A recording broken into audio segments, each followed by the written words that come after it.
ધારાસભ્ય ચૈતર વસાવા, સાંસદ મનસુખ વસાવા, કલેક્ટર સહિતના અધિકારીઓ બેઠા હતા સંકલનની બેઠકમાં અને એકાએક ચૈતર વસાવા મુદ્દા ઉઠાવે છે આ નર્મદાના અને સૌ કોઈ સ્તબ્ધ થઈ જાય છે। વૈષ્ણવજન તો તેને કહીએ જે પીડ પરાઈ જાનાને રે।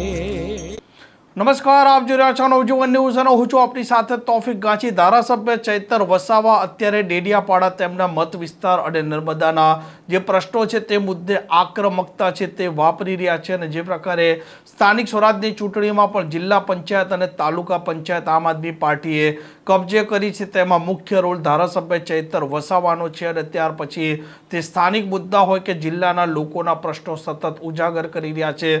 રોડ, રસ્તા, પાણીની વાત કરો, પૈસા એકની વાત કરો કે પછી આ તાલુકા પંચાયતના જે ભવનો છે તે જર્જરિત છે તેને વહેલી તકે બાંધવાની વાત કરો, આ સૌ કોઈ મુદ્દા તેમણે સંકલનની બેઠકમાં ઉઠાવ્યા છે અને આ મામલે તેમણે પ્રતિક્રિયા પણ આપી છે।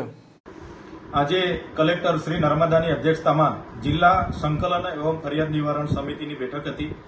જેમાં ચૂંટાયેલા પ્રતિનિધિ અને જિલ્લાના તમામ વહીવટી તંત્રના અધિકારીઓ ઉપસ્થિત હતા। ત્યારે નર્મદા જિલ્લામાં હાલમાં જે ડામરના રોડના કામો અધૂરા છે એને સત્વરે મહિનાની અંદર તમામે તમામ કામો પૂર્ણ કરવા માટેની અમે રજૂઆત કરી છે। સાથે સાથે નર્મદા જિલ્લામાં ઘણા વિસ્તારોમાં પીવાના પાણીની સમસ્યા ઉપસ્થિત થઈ છે, ત્યારે નવા હેડપંપો કરવામાં આવે અને જે હેડપંપો રિપેર કરવા જેવા છે એમને રિપેરિંગ કરવા માટે પણ ગ્રામ પંચાયતો, પાણી પુરવઠા બોર્ડ અને તમામ તાલુકા પંચાયતને તાકીદ કરવામાં આવે એની પણ રજૂઆત અમે કરી છે। સાથે વન વિભાગમાં જે રોજમદાર તરીકે જેમને લેવામાં આવ્યા છે એમને સરકારશ્રીના ધારાધોરણ મુજબ લઘુત્તમ વેતન ધારા મુજબ એમની પગાર સ્લીપ બનાવવામાં આવે એની પણ વાત આજે થઈ છે। સાથે સાથે નર્મદા જિલ્લામાં જે પેટ્રોલ અને ડીઝલની અછત સર્જાય છે એમાં ખાસ કરીને સાગબારા, ચીખદા અને ડેડિયાપાડા તાલુકામાં આજે લાઈનો પડી છે, ત્યારે અમે સરકારશ્રીને અને એના વહીવટી તંત્રને જણાવ્યું છે કે તમે પણ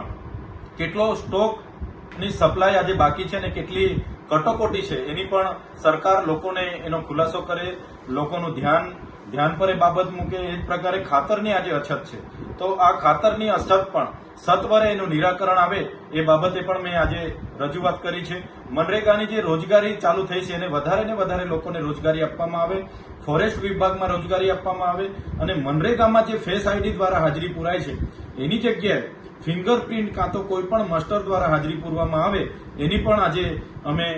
રજૂઆત કરી છે। સાથે સાથે 73AA ભંગની જે ફરિયાદો મળી છે, લેન્ડ ગ્રેબિંગના ભંગની ફરિયાદો મળી છે, પેસા એક્ટના ભંગની ફરિયાદો મળી છે, એના ઉપર પણ વહીવટી તંત્ર દ્વારા સત્વરે કામ કરવામાં આવે એની અમે વાત મૂકી છે। સાથે સાથે આરટીઓ વિભાગ દ્વારા નર્મદા જિલ્લામાં ગેરકાયદેસર જે ચેકપોસ્ટ ઊભી કરવામાં આવી છે, જેમ કે ઘનસેરા, બેસણા ટેકરા, સેજપુર, કંકાલા, ગાડીટ, તો એ ચેકપોસ્ટો દ્વારા કેટલાક પોલીસ અધિકારીઓ કેટલાક લોકોને શાકભાજી નાખવા જતા ખેડૂતોને,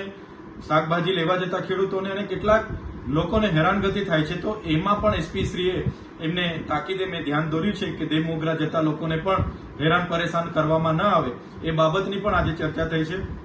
તાલુકા પંચાયત ડેડિયાપાડાનું મકાન જે જર્જરિત હાલતમાં છે તો એને પણ સત્વરે બનાવવામાં આવે, એ જ પ્રકારે આંગણવાડી હોય, શાળા હોય, જેટલી પણ નર્મદા જિલ્લાની સમસ્યાઓ છે અમે સૌએ રજૂઆત કરી છે કે તમામ સમસ્યાઓનું સત્વરે નિરાકરણ આવે અને કલેક્ટરશ્રીની અધ્યક્ષતામાં તમામ અધિકારીઓ સકારાત્મક રીતે આ તમામ સમસ્યાઓને ટૂંક સમયમાં નિરાકરણ લાવીને તમને પણ રિપોર્ટ કરીશું એવી બાહેધરી અમને આપી છે।